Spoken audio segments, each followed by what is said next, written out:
The boy stood alone in an empty gym. Not shooting, not dribbling, just standing.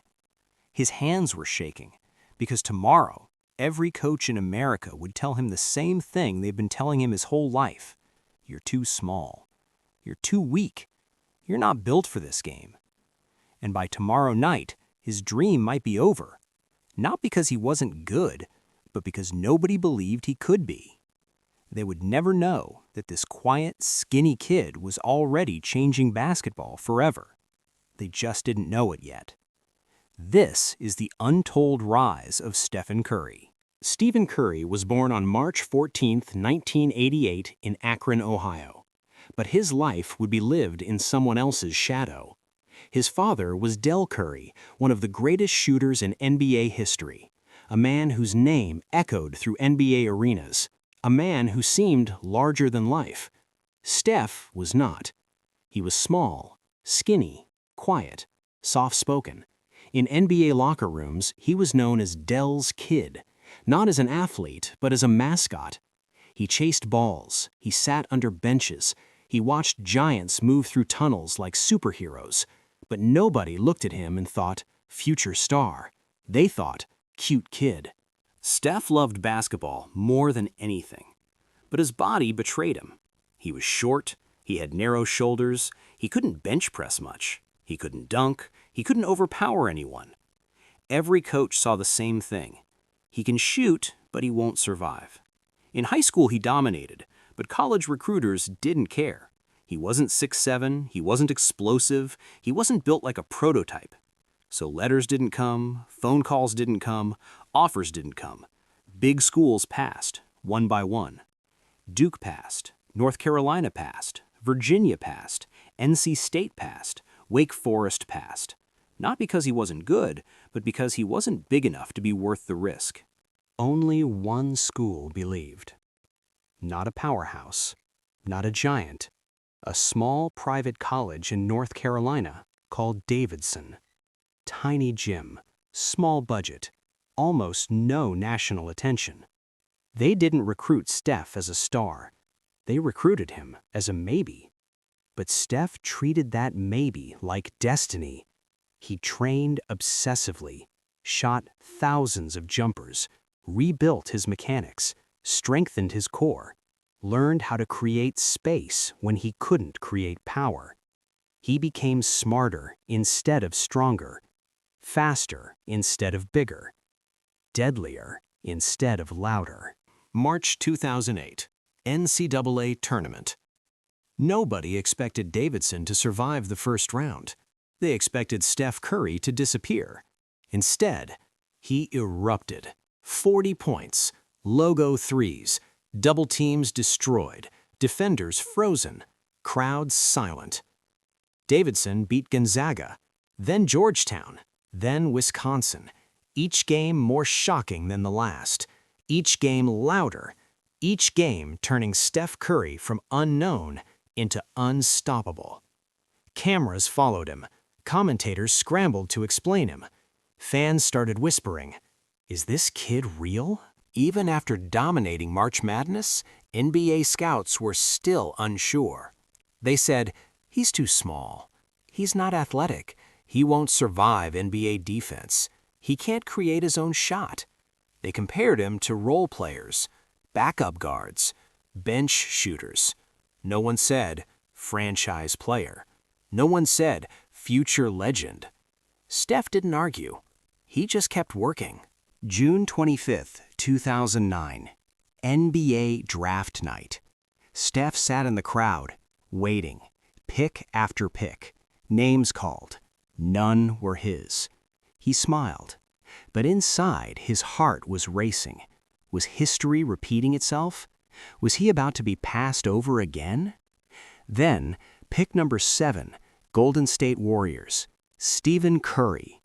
The room erupted, and the boy they once called too small was officially inside the league he was told he could never survive.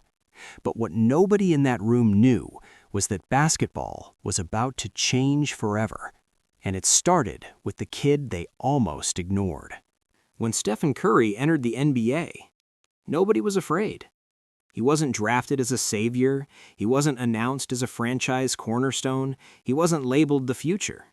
He was labeled a shooter. Not a leader, not a superstar, not a face of the league.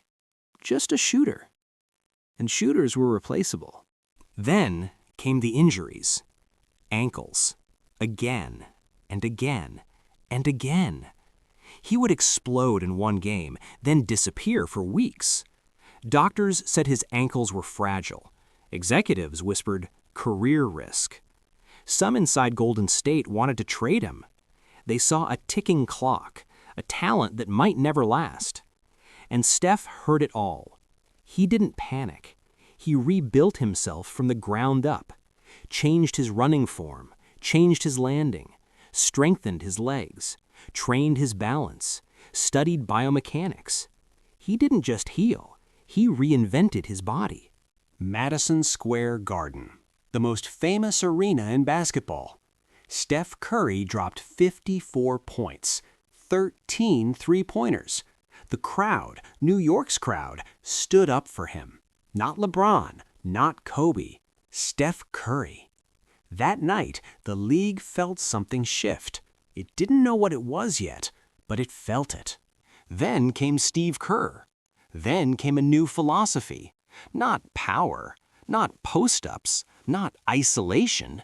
Movement, speed, spacing, threes. And Steph was no longer a shooter.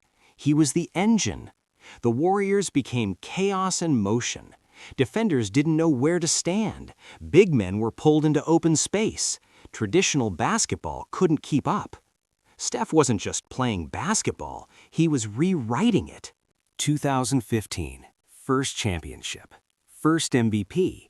2016, 73 wins, the most in NBA history.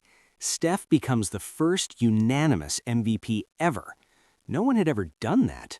He wasn't just winning, he was humiliating systems that had ruled for decades. Logo threes, no-look pull-ups, defenders lost in slow motion. Kids everywhere started shooting from half court because of him. Suddenly, everyone copied him. Every team wanted shooters. Every coach wanted spacing. Every kid wanted range.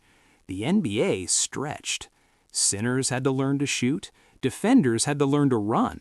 The game had changed forever. Not by a giant, not by a powerhouse, but by the skinny kid they once ignored. Every generation has a player who changes the rules. Jordan changed flight. Kobe changed mentality. LeBron changed power. Steph Curry changed distance. And he did it without fear, without noise, without asking permission. The boy who was once too small made the world play bigger. If you're listening right now, help me prove something wrong. My mother said I wouldn't even reach 100 subscribers, but I believe stories like this deserve to be heard. Help me show her that these tales matter. Please subscribe to On the Rise and let's keep breathing life into stories that were never meant to stay silent. Now, let's continue. When Kevin Durant arrived in Golden State, the NBA panicked. Fans said the league was broken. Critics said championships would no longer be earned, they would be collected. And suddenly, Steph Curry wasn't just chasing rings, he was defending his legacy. Could he still be the guy when another superstar stood beside him, or would history rewrite him as replaceable? Steph didn't speak. He adjusted. He sacrificed. He moved without the ball. He pulled defenders into traps. He let others shine while controlling the entire floor. And the Warriors kept winning. Not because of names, but because of gravity. Steph's gravity. 2018 Finals. The critics grew louder. Steph can't win Finals MVP. He disappears on the biggest stage. And then the injury storm hit. KD went down. Clay went down. The dynasty looked finished. The critics leaned in. And then Steph stood up. 2019 to 2020. No stars. No expectations, no spotlight. Steph got injured again. The Warriors finished last. The world quietly moved on. They thought the story was over. They were wrong. Steph returned. Older, smarter, deadlier. He dropped 62 points, broke Ray Allen's all-time three-point record. Without noise, without arrogance, just proof. He didn't need a super team. He was the system. 2022 NBA Finals. No KD, no super team, just Steph. He torched Boston. 43 points in Game 4. Controlled every possession. And finally, Finals MVP. The one missing crown.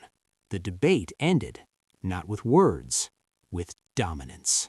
Steph Curry didn't just win championships. He reprogrammed the game. He proved that skill beats size, that intelligence beats power, that belief beats biology. And somewhere, there is a skinny kid in an empty gym right now, standing on the same floor Steph once stood on, being told, "You're too small." History is about to repeat itself.